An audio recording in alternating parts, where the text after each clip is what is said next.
খালেদা জিয়াকে এখন যদি আপনি ইনজেকশন দিয়ে মেরেও ফেলেন, কথা বলতে পারবেন? লাইফ সাপোর্টে আছে, ওনার চিকিৎসা চলছে। যারা তারা জানিয়েছে যে লাইফ সাপোর্টে যেগুলো লাগানো আছে শরীরে, যদি খুলে ফেলা যায় সঙ্গে সঙ্গে মরে যাবে। তার মানে একটা কৃত্রিম ভাবে তাকে বাঁচিয়ে রাখা এখনো হয়েছে। ওনারা নিয়ে যাচ্ছে আমেরিকাতে, লন্ডন। আশা করছে সুস্থ হবে। যদি না হয় আল্লাহ যেন ইমানের সাথে তুলে নেয়। তার বেঁচে থাকাটা দরকার, কারণ তার স্বামী এবং তার যে বিএনপি, সে বিএনপি এখন আর বাংলাদেশে নেই।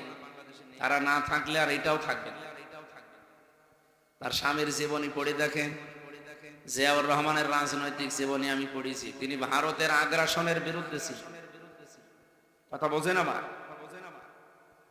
তার স্ত্রী বেগম খালেদা জিয়া সারা জীবনই ভারত বিদ্বেষী ছিল। এ কারণেই তো হাসিনা তারা দেখতে পাচ্ছে। তাদের ভেতরে দ্বন্দ্বটাই শুধু এটা নেই। একজন ভারত প্রীতিতে একেবারে সর্বোচ্চ পর্যায়ে দেখিয়েছে, আর একজন দেখাতেই পারে। এ কারণে এখন তার ফিরে আসা যেহেতু আর হাসিনার সম্ভব না, কারণ তার যে ফাঁসির আদেশ দিয়েছে, তার এখন যদি ফাঁসি থেকে বাঁচতে হয়, বাংলাদেশে একটা পদ্ধতি বাকি আছে।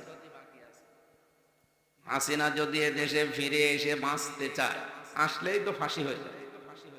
যদি বেঁচে থাকতে চায়, ওনার একটা পদ্ধতি আছে। কি বলেন তো? কিসের ক্ষমা? ক্ষমা ইউনূস ক্ষমা করবে? ডক্টর মোহাম্মদ ইউনূস ক্ষমা করবে তারে? সে চালানো চালিয়েছে এই বুড়ো মানুষটা। জনগণ তো ক্ষমা করবে না, বলা যায়।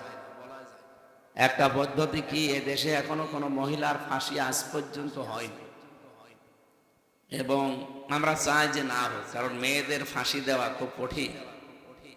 ফাঁসি তো আমি এই 3 বছরে বহু ফাঁসি দেখেছি, আমার সামনে সব সামনে দিয়ে নিয়ে যেত, যে আজকে তার জীবন আর 10 মিনিট পরে শেষ। কি জোরে জোরে তাকবীর দিত যারা মুসলিম। হিন্দুকেও ফাঁসি দেওয়া দেখেছি, হিন্দুরা তো হরে হরে করতো। মুসলমান যাদের ইমান খুব মজবুত, তারা আল্লাহু আকবারের তাকবীর দিতে দিতে আমাদের সামনে দিয়ে যেত।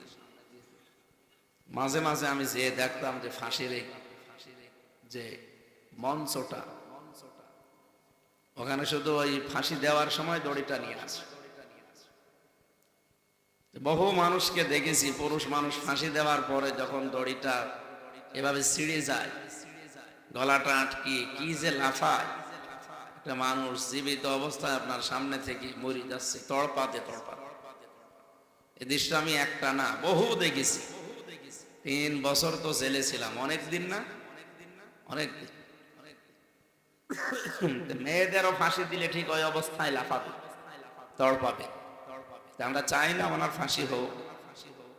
যদি বাঁচতে চাইলে একটা পদ্ধতি আছে, যেখানে আছে ওই দাদা মোদিরে মুসলমান বানিয়ে বিয়ে করে একটা সন্তান পেটে নেওয়া। তাছাড়া বাঁচার কোনো উপায় নেই, কারণ সন্তান পেটে থাকলে তার ফাঁসি হয় না। বুদ্ধি কিন্তু ভালো, একটা মুসলমান ভাইও বাড়বে, আর একটা দরকার ভাগ্নে বাড়বে। আমাদের যেহেতু আপা হয়, কি বাড়বে? ভাগ্নে।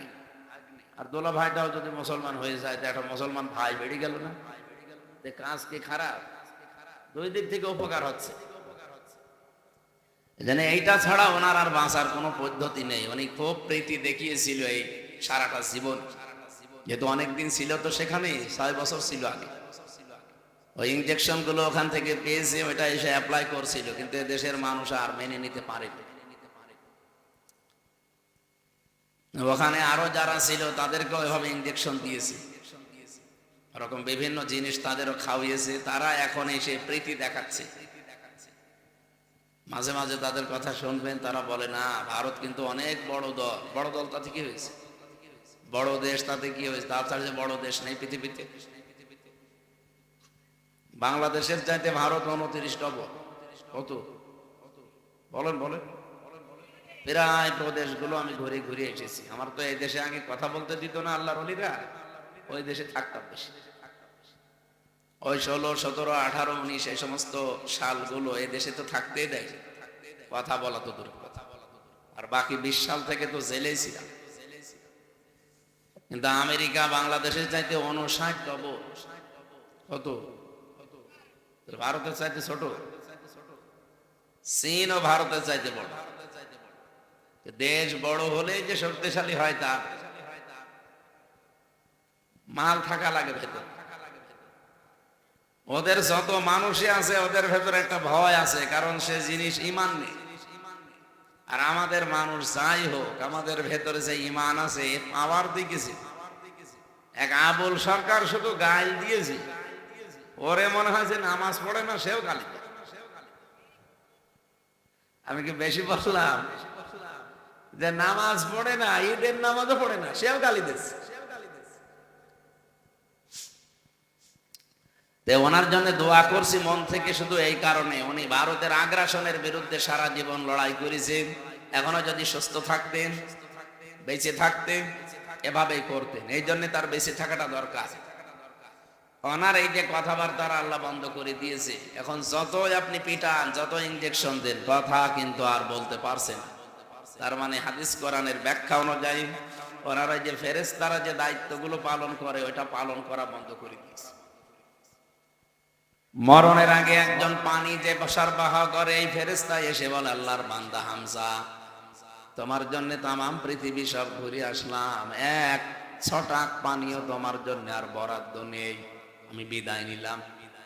এতদিন তোমার জন্য ছিলাম, আমি কাজ করতাম, কিন্তু এখন দেখছি যে এক ছটাক পানিও তোমার জন্য আর তামাম দুনিয়ায় নেই। খাবারের যে দায়িত্ব আছে ফেরেশতা, ওটা এসে বলে, হামজা, তামাম পৃথিবী ঘুরলাম, কিন্তু 100টা খাবারও তোমার জন্য আর বরাদ্দ নেই, আমি এতদিন ছিলাম, এখন বিদায় নিলাম, থাকো। একটা একটা করে প্রত্যেকটা ফেরেশতা এসে যখন বিদায় নিয়ে চলে যায়, সর্বশেষ আসে হযরতে আজরাইল।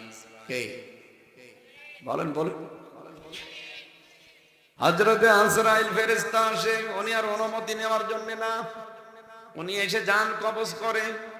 এই পৃথিবীতে শুধু 2 জন মানুষের কাছে হযরতে আজরাইল অনুমতি চেয়েছিলেন। একজন হযরতে আদম আলাইহিস সালাম। এই মোবাইল বন্ধ করে রাখেন, কথা না শুনতে চাইলে বাড়ি যাবেন, কথা শুনতে চাইলে বন্ধ করে রাখেন, ভালো করে শুনুন। হযরত আদম নবীকে আল্লাহ 1000 বছর হায়াত দিয়েছিলেন। উনি ওনার সন্তান হযরত ইদ্রিস নবী আলাইহিস সালামকে কিছু হায়াত দান করে দিয়েছিলেন। হযরত আদমের সামনে যখন তার সন্তানগুলো এনে রাখলেন যে কার হায়াত কতদিন, এতদিন বাঁচবে, এতদিন বাঁচবে, আল্লাহ পাক হযরত ইদ্রিস নবীর দিকে তাকিয়ে বললেন, আল্লাহ, একটা বিচার হইল, আমারে দিয়েছো 1000 বছর হায়াত, আর আমার সন্তান মাত্র 60 বছর। এটা তো মেনে নেওয়া যায় না, এর হায়াতটা তুমি আর একটু বাড়িয়ে দাও। আল্লাহ বলেন, না, কলম দিয়ে লেখা হয়ে গেছে, আর কলমের কালি শুকিয়ে গেছে, আর লেখা সম্ভব না। তুমি যদি কিছু করতে চাও, নিজের হায়াত থেকে ওরে ধার দাও। সন্তান হিসাবে হযরতে আদম নবী ওই দিন ইদ্রিস নবীকে হায়াত ধার দিয়েছিলেন 40 বছর। কত? উনি বললেন, অন্তত তারে 100 বছর বাঁচার মতো একটা ব্যবস্থা করে দেন। উনি 100 বছরের দুনিয়ায় বেশি ছিলেন হযরতে ইদ্রিস নবী। আদম নবী যেহেতু 40 বছর ধার দিয়েছে, থাকবে কতদিন? 960 বছর পর ঠিক ফেরেশতা আজরাইল এসে বলছে, আদম নবী চলেন। কোথায় যাব? আপনার হায়াত শেষ। উনি বলছে, না, আমি হায়াত জানি, আমার 1000 বছর হায়াত, আমার সব দেখা আছে। ফেরেশতা আজরাইল ওই দিন বলেছিলেন, আমিও জানি 1000, কিন্তু আপনি তো আপনার ছেলেকে দিয়ে দিয়েছেন 40 বছর। উনি বলছে, না, আমি দেইনি। দেইনি মানে? আপনি দিয়েছেন, আল্লাহ আল্লাহ আমাকে পাঠিয়েছে এমনি এমনি, ওটার হায়াত নেই। উনি বলছে, না, আমার হায়াত আছে। এই দিন এসেছিলেন অনুমতি নিতে। হযরতে আজরাইল আল্লাহকে বলে, রব্বুল আলামিন, তোমার প্রথম মানুষ, প্রথম নবীর কাছে গিয়েছিলাম, কিন্তু সে তো আসতে চায় না। বলে নাকি হায়াত তার ছেলেকে দেয়নি, ও ভুলে গেছে। ওই দিনের পর থেকে কোনো কিছু কাউকে দিলে নিলে লিখে রাখার বিধান। মানুষ কিন্তু ভুলে যায়। মানুষ কি হয়, এদেশের বহু মানুষ আবেগে লাফায়, কিন্তু জায়গা মতো সে অনেকে ভুলে যায়, কারণ এটা মানুষের স্বভাব। নিসিয়ান থেকে শব্দটা এসেছে, নাস, ভুলে যায়। এই কারণেই মানুষের আরবি নাম কি বলেন বলুন। আবুল সরকার বলছে কুল আউযু বিরাব্বিন নাস, আল্লাহ নাচতে বুঝেছে, অথচ নাচ মানে কি, মানুষ। নাচের বাংলা অর্থ কি? এই যে মানুষ ভুলে যায় যে কোনো বিষয়, এই জন্য মানুষকে নাচ বলা হয়। হযরতে আদম নবীকে আল্লাহ পাক ফেরেশতা আজরাইল এসে এই লোকটার কাছে, এই নবীর কাছে অনুমতি নিয়েছিলেন, কারণ তিনি ভুলে গিয়েছিলেন। উনি 960 বছর পরেই লক্ষ্য করে বলেন, কি আমি এখনো 40 বছর পরে মরবো? আর আজরাইল আগে চলে এসেছে। না, আপনার তো হায়াতই নেই, আপনি তো দান করে দিয়েছেন। দ্বিতীয় নম্বরে আর একজনের কাছে অনুমতি নেওয়ার জন্য এসেছিল, তাছাড়া পৃথিবীতে কারো কাছে যে অনুমতি নেয়নি।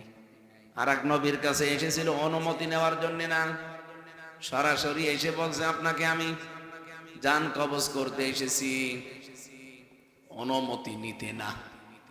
হযরতে মূসা, বুখারী শরীফে পেয়েছি, হযরতে মূসা অনুমতি চাওয়া না, এক থাপ্পড় দিয়ে আজরাইলের ডান চোখ বের করে ফেলেছিলেন।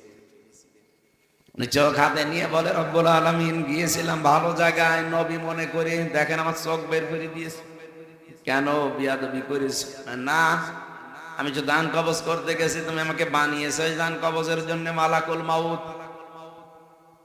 না, তুমি কিছু করেছো না, তোমার নবী মূসা তো মারার কথা না। ফেরেশতা আজরাইল বলে, আল্লাহ কিছু করি নাই, শুধু সালাম দিতে মনে ছিল না। আল্লাহ পাক বলেন, এই জন্যই তো বলছি কিছু না কিছু করেছো, সালাম না দিয়ে গেলে কেন? তো আমারও ছাড়ে না মাঝে মাঝে এমন এমন প্রশ্ন করে। মূসা নবী পৃথিবীতে সবচাইতে বেশি প্রশ্ন করেছিলেন আল্লাহকে।